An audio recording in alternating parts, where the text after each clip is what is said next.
Amigos, ¿qué tal? Les saluda José Luis Vargas, soy actor y cuentacuentos, pero mis amigos me dicen simplemente Huicho y estoy realizando este video a petición de mi querida y admirada y respetada Beatriz Falero, que es una extraordinaria narradora que muchos conocen y que tiene un proyecto extraordinario que se llama Narradores Orales de Santa Catarina, el árbol de los cuentos. Y me pidió que compartiera con sus alumnos algunas cosas de mi experiencia como narrador y con mucho gusto lo voy a hacer. Yo no me considero un maestro, no es mi intención, pero sí les puedo platicar un poco de mi experiencia. Cuando yo empecé como narrador, antes que nada yo me entrené como actor en el Centro Universitario de Teatro algún tiempo y en diferentes talleres de las artes escénicas y por supuesto me dedico a ser actor y además a colaborar como asistente de dirección o director residente, que le llaman así hoy día, en el mundo de la dirección de escena con distintos directores muy importantes. Y bueno, surgió la oportunidad hace mucho tiempo, mucho tiempo ya, de algunos años, más de 15 años, de presentarme como cuentacuentos. Alguien me dijo, oye, necesitamos un cuentacuentos, ¿por qué no vienes? Es en Saltillo, no sé qué. Y bueno, pues me pareció muy como un reto. La invitación me pareció un reto y acepté. Y cuando me di cuenta de lo solo que está uno a la hora de contar un cuento, que solo estás tú con tu cuerpo, sí fue algo complicado empezar a crearlo. Y lo primero que yo hice, y creo que es porque soy actor, fue crear un personaje que se llama Huicho. Huicho es el personaje con el que yo cuento cuentos. Y me ha servido mucho hacer esto porque, pues para mí, José Luis Vargas Jaramillo, pues es un adulto que tiene cierta edad, que tiene una experiencia de vida, que carga con cosas positivas, que también carga con cosas negativas. Y cuando uno se presenta frente a un público, pues hay algo que compartir. Entonces a mí me entrenaron en mi formación como actor a crear personajes. Entonces esa fue, creo que mi primer dificultad, a trabajar a partir de mi persona. Entonces, pues, más que un personaje, yo partí de una personalidad mía, de algún momento de mi vida. Es decir, traté de echar un viaje al pasado, en mi infancia, y pues a mí cuando era yo un niño, mis papás, mis amigos me decían Huicho. Y entonces Huicho me pareció una buena máscara, un personaje que conozco muy bien, que me permitía estar frente al público, que está esperando de mí que les cuente un cuento. Y para mí fue importante hacer esta reflexión de crear a Huicho y no presentarme como José Luis Vargas, porque yo cuando voy y pido trabajo en un casting como actor, pues soy José Luis Vargas, no soy Huicho Cuentacuentos. Y a José Luis Vargas lo puedo poner a crear diferentes personajes, pero Huicho particularmente puede platicar con niños, con maestros, con adultos mayores, y tomar prestadas las palabras de los autores y pues Huicho, esa personalidad infantil que yo tenía cuando era un niño, me permite no incurrir en filtrar cosas de mi personalidad de adulto, pues como somos los adultos, ¿no? Que hemos tenido experiencias tanto positivas como negativas a lo largo de nuestra vida, ¿no? Y pues bueno, partiendo de ahí, pues comencé un viaje en el mundo de la narración oral y pues yo no he podido desprenderme de mi formación de actor para ser narrador y pues trabajo mucho con esas herramientas de actor. Y a partir de Huicho, pues me doy cuenta que personajes están implícitos en la historia que voy a contar y trato de construirlos, trato de que me posean y trato de hacer que esos personajes que pensaron los autores se aparezcan en el escenario y haciendo uso de recursos que para mí resultan accesibles como herramientas de trabajo. Y yo oigo que muchas veces me dicen, es que tú haces voces, eres muy bueno para hacer voces, pero no son voces lo que yo hago personajes y y me gusta hacer ese juego de crear al personaje principal de ese cuento, a Caperucita, y que de pronto se enfrente al lobo, pero Huicho siempre es mi personaje narrador. Y bueno, he tenido la oportunidad de presentarme en diferentes formatos, formatos unipersonales, en festivales culturales, en salones de clases, colaboro con la editorial SM y me dan la oportunidad de viajar a todo el país, a todos los colegios, las escuelas, donde ellos tienen sus cuentas de libros y me presento yo a través de ellos en el entorno escolar, pero también he tenido la oportunidad de desarrollar la narración en formato de televisión, en formato de radio, y en formatos un poco más complejos, como es el mundo de combinar música u otras artes como la danza, combinados con la narración. Entonces, pues yo lo que les puedo compartir que me ha que he tomado conciencia, lo que les puedo compartir es que creo que un narrador, antes que nada, tiene que ser pues un lector, porque lo que nosotros compartimos son palabras que pensaron autores o palabras que hemos recogido de la tradición oral y que nosotros tenemos el deseo, la inquietud de compartir con otras personas.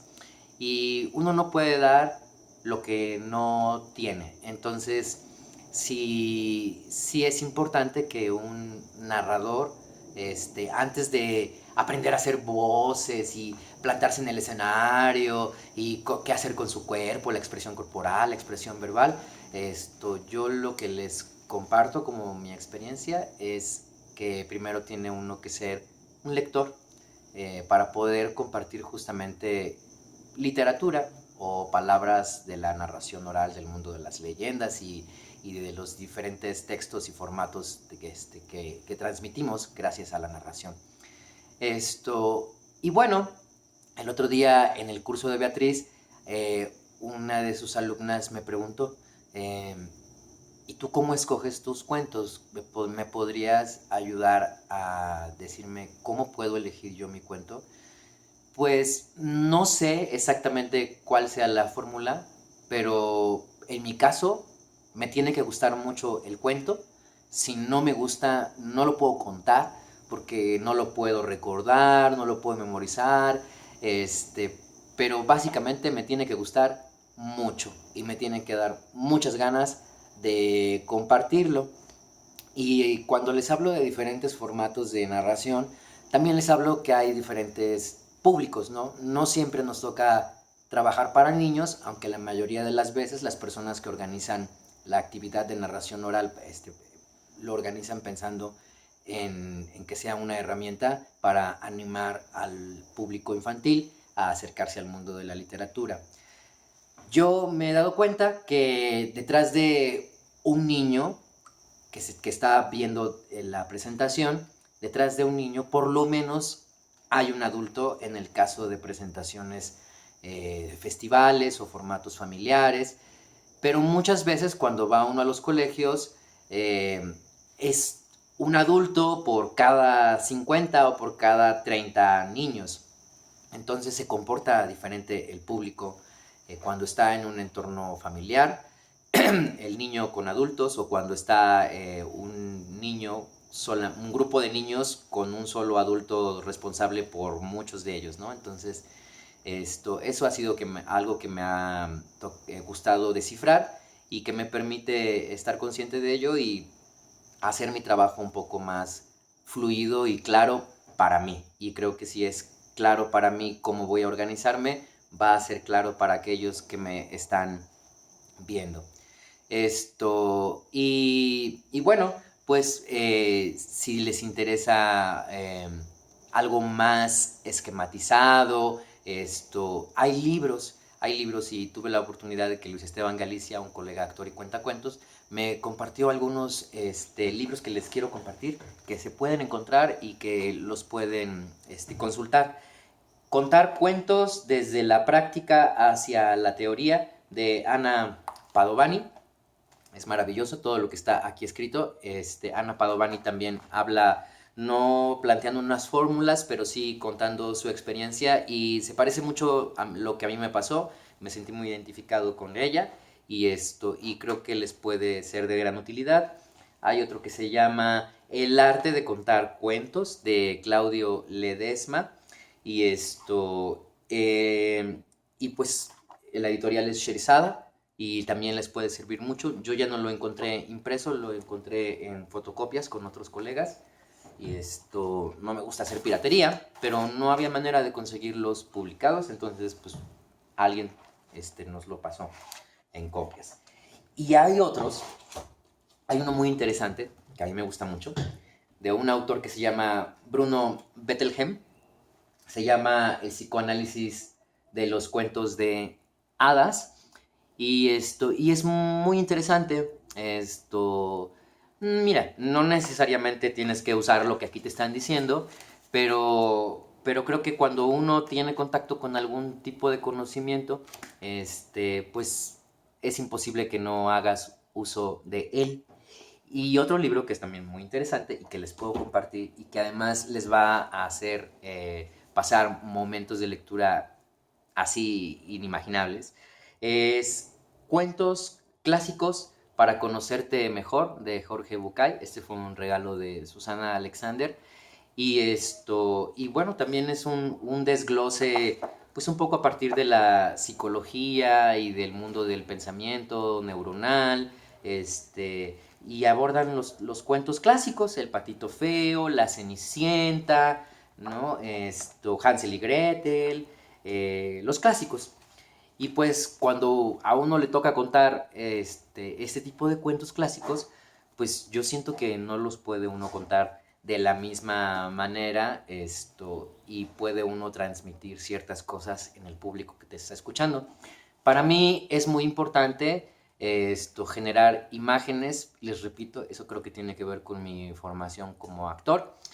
Y bueno, yo he llegado a la conclusión de que lo que yo hago se podría etiquetar a lo mejor con como narrador oral escénico. Hago uso de elementos de utilería, a veces me cambio de vestuario, uso algunos sombreros, trabajo con músicos, con bailarines, y todo me ha sido posible incluirlo. Pero no todos contamos igual. No todos tenemos las mismas formaciones, no todos podemos contar como cuenta otro, y es muy importante, eso sí se los comparto de todo corazón, es muy importante que pues no querer contar como cuenta otra persona. Sí, es importante admirar a alguien y tener referencias, pero tú vas a contar un cuento solo como tú lo sabes contar. Los narradores, pienso que somos tan únicos como la huella dactilar, como nuestra genética. Somos irrepetibles. No hay otro narrador que se parezca a otro narrador, aunque cuenten el mismo cuento el mismo día, en el mismo escenario, la experiencia va a ser diferente. Todos tenemos diferente voz, diferente estatura, diferente color de piel, ¿no? Entonces eso nos hace únicos y nos hace ser una manera única para poder llevar al público los cuentos en una versión que solo nosotros podremos hacer. Pero les decía acerca de las imágenes. Nos hemos dado cuenta que muchos cuentos son ilustrados. Entonces, nosotros cuando estamos narrando, cuando estamos contando un cuento, pues podemos crear ciertas ilustraciones.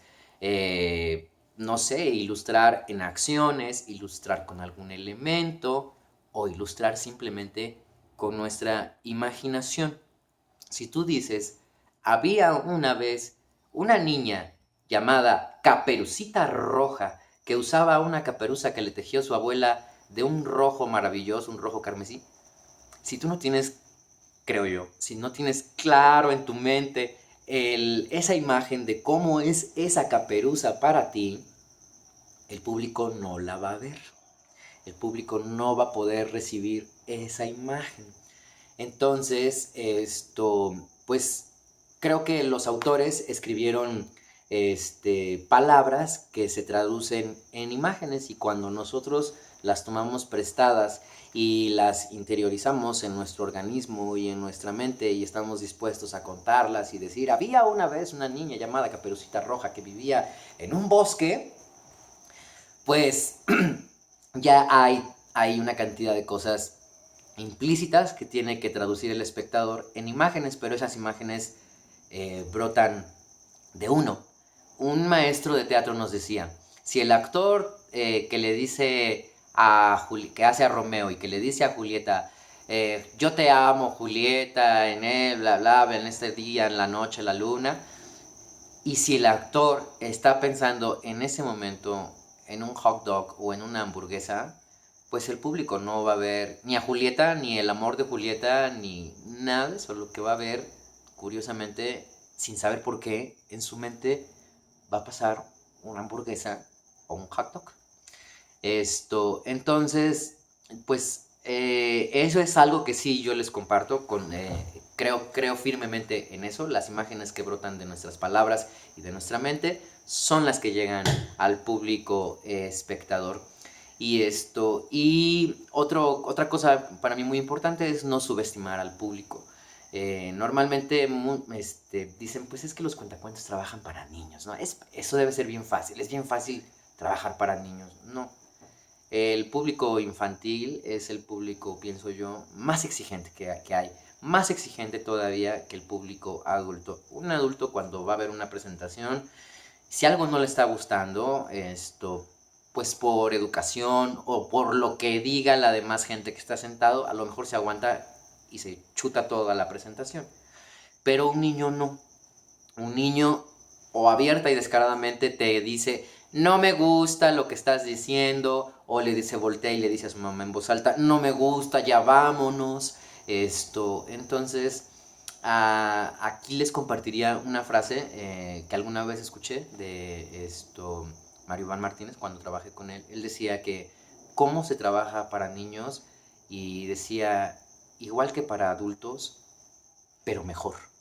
Entonces es un doble esfuerzo. La mente de los niños tiene, esto lo pueden saber mejor que yo las personas que se dedican a la pedagogía, la mente de los niños tiene cierto tiempo de atención hacia alguien que está viendo, ¿no? Antes normalmente, si no recuerdo, eran 50 segundos, y yo bajo ese principio, cada cierto determinado tiempo estoy intentando de cambiar de recurso o trabajar con mi voz o que aparezca algo o sorprenderlos o hacer algo diferente cada determinado tiempo.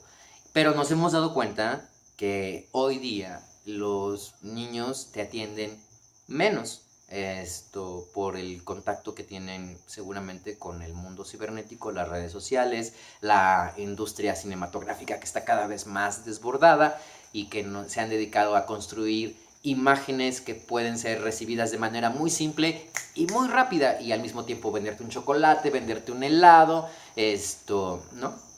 Entonces, para los que nos dedicamos a trabajar para público infantil, pues implica todo esto, no nada más una herramienta, sino también un grado de dificultad. Y bueno, he tenido la fortuna de trabajar para público infantil, pero en diferentes particularidades. He tenido la oportunidad de colaborar en hospitales en un proyecto muy bonito que se llama Quita Pesares, con Nacho Casas, que es un extraordinario actor, locutor y cuentacuentos, que también es una persona muy generosa. Y bueno, esa experiencia de ir a contar cuentos a los hospitales no tiene nada que ver con la experiencia de contar cuentos frente a un público que va y se sienta con la expectativa de que tú le cuentes algo y que al final haya salido maravilloso o no tan maravilloso o nada maravilloso, te aplauden, hay un código y entonces se sigue y funciona, ¿no? Pero el público que está hospitalizado pues es diferente, ¿no?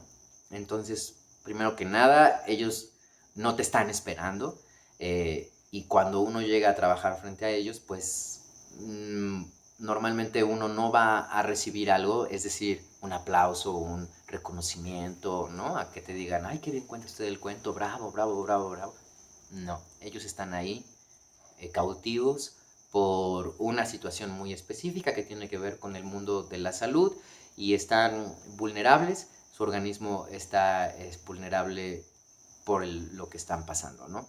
Entonces, pues a mí me tocó aprender a pedir permiso, a si les puede uno contar un cuento o no, y normalmente uno quiere echar toda la carne al asador cuando está uno contando el cuento.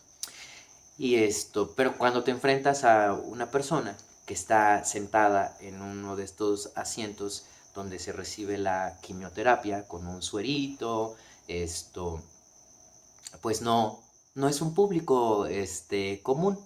Entonces realmente uno se pone al servicio de esa situación y uno tiene que ir dispuesto a dar algo. Y entonces tiene uno que contar de otra manera. A lo mejor cuenta uno como si estuviera susurrando toda la historia, ayudándolos a conciliar el sueño. A lo mejor ni siquiera te van a terminar de escuchar porque se quedaron dormidos. Y bueno, sin embargo, este ejercicio de dar es algo que se aplica en todo tipo de presentaciones para los narradores.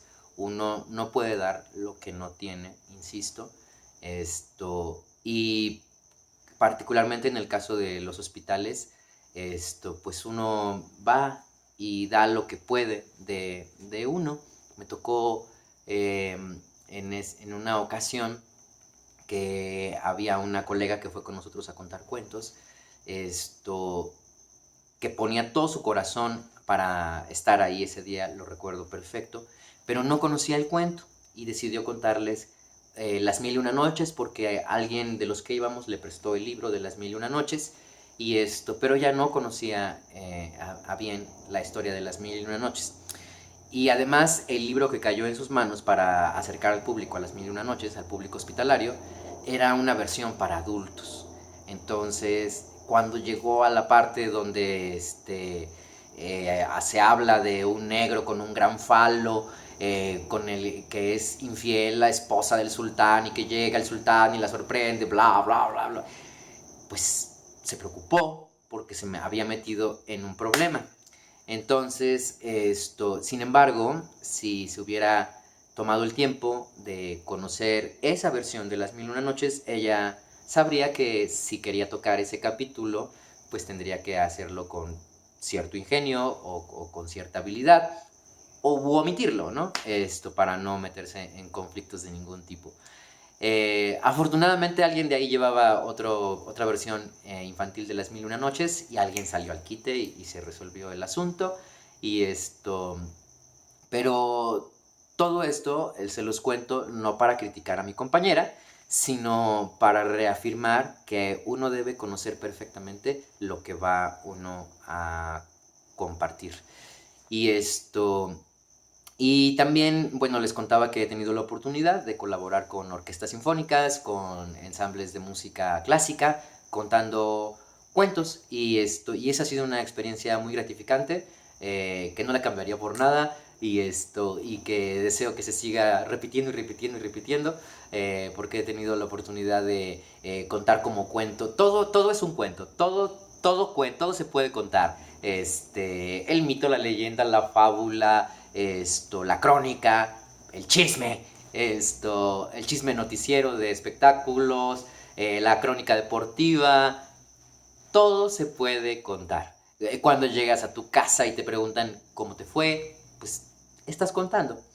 Entonces, cuando yo llego al mundo de la música y que me piden ven y cuenta cuentos mientras la orquesta toca un cuento, mientras la orquesta toca música, pues fue otro ejercicio de disciplina, de aferrarme particularmente a la palabra y a las palabras que están escritas en el cuento, y esas y no otras que surjan de mi imaginación, a menos que hubiera algún problema, alguna cosa que me obligara a improvisar, pues sí suelo hacer mano de la improvisación. Yo no soy muy bueno improvisando, yo trato de aferrarme como una tabla a la palabra, y sobre todo porque los autores pues te regalan esas imágenes, esas palabras, esas oraciones, esos cuentos, pues con un virtuosismo que a veces es difícil de superar. Sin embargo, no está prohibido apropiarse uno mismo del cuento y hacer su propia versión.